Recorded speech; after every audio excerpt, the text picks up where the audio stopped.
Nous discutons aujourd'hui d'un texte qui prétend répondre à la violence contre les personnels de santé, mais cette proposition de loi ne répond à rien. Elle ne protège pas, elle ne prévient pas, elle ne soigne pas. Elle ajoute simplement quelques lignes de plus à un code pénal déjà saturé, sans jamais s'attaquer aux causes profondes de la crise. C'est pourquoi nous défendons cette motion de rejet préalable. Parce que ce texte est non seulement inutile, mais dangereux. Il donne l'illusion de l'action, alors qu'il ne fait que déplacer le problème. Il alimente la spirale de la pénalisation, alors qu'il faudrait construire des réponses humaines, structurelles, politiques. Les responsables de l'état catastrophique de notre système de soins, ceux qui ont méthodiquement affaibli l'hôpital, suspendu les investissements, organisé la pénurie, viennent aujourd'hui avec la seule réponse qui ne leur coûte rien, l'inflation pénale. Avant d'entrer dans le détail, je veux dire ici tout mon soutien à celles et ceux qui, chaque jour, dans des conditions de plus en plus intenables, à la force de leur engagement, font tenir autant que possible debout notre système de santé. Je veux également redire fermement, aucune violence à leur encontre n'est tolérable. La violence contre les soignants est inacceptable. Mais l'inacceptable, c'est aussi de laisser pourrir ce qui la nourrit. Vous créez les causes, vous pointez le symptôme, mais vous refusez le diagnostic et surtout, vous ne proposez aucun traitement. En 2021, l'Observatoire national des violences en milieu de santé, ONVS, rapportait 19 328 signalements d'agression à l'encontre des professionnels de santé. Ce chiffre, aussi choquant et révoltant, dit l'urgence d'agir. L'urgence d'agir, oui, mais comment? Derrière cette démonstration d'autorité de façade, le texte est vide, vide de réflexion, vide de vision, vide de solution, car le problème est mal posé.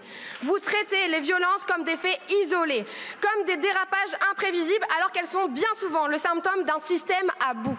En effet, les services les plus exposés aux risques de violence sont les mêmes, la psychiatrie, les urgences et les EHPAD ou unités de soins de longue durée.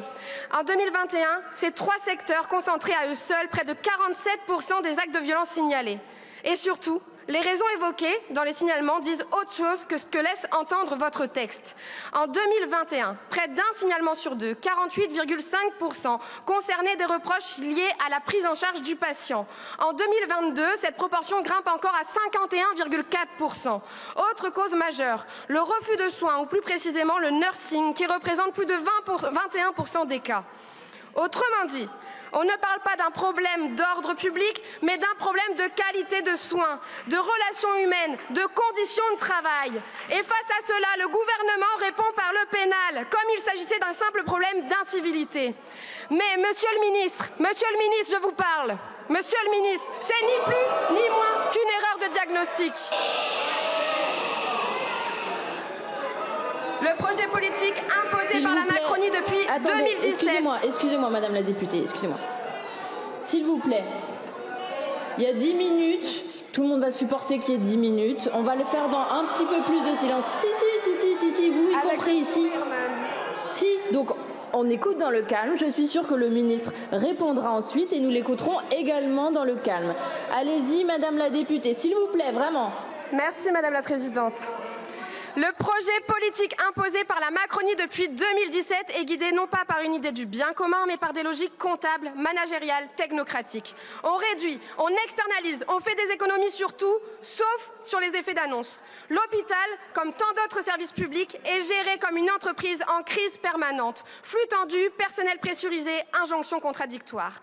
Dans ce modèle, la souffrance devient un dommage collatéral acceptable et la violence, un simple dysfonctionnement à corriger à coups de circulaires et de sanctions. Il n'y a là ni ambition pour la santé, ni considération pour ceux qui la font vivre. Juste une fuite en avant, sans cap et sans souffle. Enfin si, le souffle de l'austérité. Je vais vous parler de ma circonscription. À Rennes, la réalité hospitalière est devenue insoutenable. L'hôpital Guillaume Régnier, plus grand centre psychiatrique de l'Ouest. Mais apparemment, ça ne vous intéresse pas, à vous, le Rassemblement national. S'il vous plaît. L'hôpital Guillaume Régnier. Attendez, madame la députée. Attendez, madame la députée, s'il vous plaît. Je suis désolée, je vais pas faire 12 000 rappels. Donc, je vous ai demandé un peu plus de calme. Et je voudrais que vous soyez un petit peu plus calme. Si vous avez des discussions à terminer, vous le faites dehors. Allez-y, madame la députée. Donc, je vous parlais de l'hôpital Guillaume Régnier, qui se trouve à Rennes, qui est le plus grand centre psychiatrique de l'Ouest. Il a perdu 120 lits en 3 ans. C'est un effondrement progressif, silencieux, mais bien réel de l'offre de soins en santé mentale dans un territoire pourtant fortement concerné. Au CHU de Rennes, l'hôpital de Pontchaillou, la situation est tout aussi critique. Depuis janvier, les urgences sont saturées à cause des épidémies hivernales. Le plan blanc a été déclenché par l'ARS, mais les renforts restent dérisoires face à l'ampleur de la crise. Les urgences adultes reçoivent près de 200 patients chaque jour. Les lits de réanimation sont pleins et le reste de l'hôpital fonctionne lui aussi en tension maximale. Les témoignages que je reçois sont alarmants. Des personnes âgées sur des brancards pendant plus de 10 heures. Un accès aux urgences désormais conditionné à un appel au 115 dans plein d'hôpitaux, notamment la nuit. Des soignants qui sont rappelés depuis chez eux durant leur temps de repos pour une ambiance d'épuisement, d'angoisse et de surcharge. Ce que me décrivent les personnels, ce sont des conditions de travail devenues invivables avec un risque permanent d'erreur médicale. Je l'ai moi-même constaté le 27 avril dernier alors que j'étais aux urgences. Un homme très âgé, respectez-le s'il vous plaît, un homme très âgé s'était cassé la clavicule et suppliait de pouvoir passer la nuit aux urgences car sa femme était elle-même alitée au domicile et qu'il ne pourrait pas assurer la moindre tâche domestique. Mais faute de lit, à 1 h du matin, il a été ramené chez lui après des heures sur des brancards dans les couloirs. Et évidemment, après la sidération, après les larmes, est venue la colère très forte face à des soignants qui étaient impuissants mais conscients.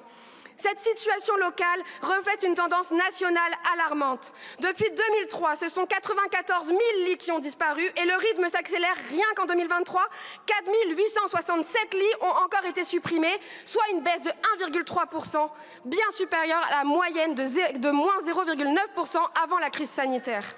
Alors, ne faites pas semblant de découvrir cette hémorragie. Vous en êtes responsable car vous avez asphyxié l'hôpital public. Ce qu'il faut, c'est investir massivement, structurellement, pour qu'à Rennes, comme ailleurs, l'hôpital public puisse à nouveau remplir sa mission de service public, soigné et sans condition. Enfin, parlons de cette inflation pénale. Spoiler d'entrée, elle ne fonctionne pas. Elle permet de faire des plateaux télé, elle frappe les esprits, elle cause les cases de la communication politique, mais elle ne règle rien. Durcir les peines n'a jamais suffi à prévenir la violence, encore moins à soigner ce qui la provoque. Tout ça, on vous l'explique depuis des mois, à chacun de vos textes de surenchère répressive. Vous incarnez l'illusion de l'action à grand bruit, bas coût. Aucune étude ne démontre un lien entre la sévérité des peines et la diminution des actes violents ou délictueux, bien au contraire. La Commission nationale consultative des droits de l'homme que vous devriez lire, monsieur, la CNCDH est claire. Ce qui dissuade, ce n'est pas la lourdeur de la peine, mais le fait de rester impuni. Et même cela ne suffit pas. La CNCDH souligne qu'une approche globale est nécessaire et que la réponse pénale ne peut être qu'un des éléments de cette stratégie, pas l'alpha et l'oméga. D'autant que notre droit pénal n'est pas démuni. Les actes violents, les menaces, les intimidations sont déjà lourdement réprimés. Le code pénal regorge de dispositions à ce sujet. Ce n'est pas un vide juridique qu'il faut combler, mais un désordre structurel et politique à réparer.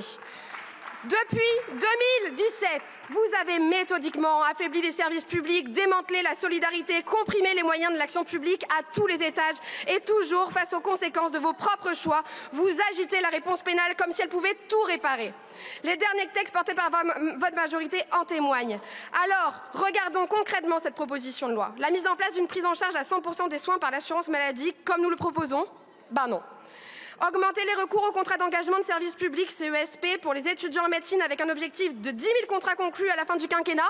Ben non. Permettre aux étudiants en médecine d'étudier dans des conditions décentes jusqu'à la fin de leur internat grâce à une garantie d'autonomie de 1 063 € et reconnaître leur travail de stage? Toujours pas. Engager un plan de recrutement pluriannuel pour 100 000 soignants et médecins supplémentaires à l'hôpital, 300 000 dans le médico-social et les EHPAD? Encore moins. Non, principalement, l'article 1er propose d'aggraver un certain nombre de peines concernant les infractions commises à l'encontre du personnel ou des établissements de santé. Comment ne pas s'opposer à cette logique devenue presque réflexe qui multiplie et alourdit les peines sans jamais démontrer son efficacité? L'aggravation des peines, en réalité, ne coûte pas cher à l'État, mais donne l'illusion d'une action ferme alors qu'elle ne répond pas aux besoins du terrain. Dans le contexte particulier de l'hôpital, ce sont surtout les conditions de travail dégradées, souvent indignes, qui nourrissent les tensions et les violences. C'est donc une réponse institutionnelle fondée sur les besoins et centrée sur l'amélioration des conditions de travail dont nous avons besoin. Ce texte, donc, encore une fois, est un écran de fumée, une opération de diversion, un rideau législatif tiré pour masquer la scène du désastre. Vous prétendez répondre à la violence, mais vous refusez d'en nommer les causes. Vous brandissez le code pénal comme un totem, une solution miracle pendant que l'hôpital s'effondre sous votre indifférence. À chaque lit supprimé, chaque poste non remplacé, chaque soignant brisé ou en burn-out, vous portez une part de responsabilité. Et maintenant, vous venez légiférer à bon compte pour faire croire que vous agissez. Un système de santé mentale se soigne avec du courage, avec des choix budgétaires, avec une vision politique. Rien de tout cela ne figure dans ce texte. Ce courage, vous ne l'avez pas. La vision politique, l'avez-vous déjà seulement eue? Alors oui, nous voterons cette motion de rejet parce que la santé mérite mieux qu'une inflation pénale, parce que les soignants méritent mieux que les symboles et parce qu'un pays qui maltraite son hôpital est un pays qui renonce à prendre soin de lui-même. Parce qu'être insoumis, c'est toujours défendre nos biens communs. Être insoumis, c'est toujours défendre les services publics et le patrimoine de ceux qui n'en ont pas.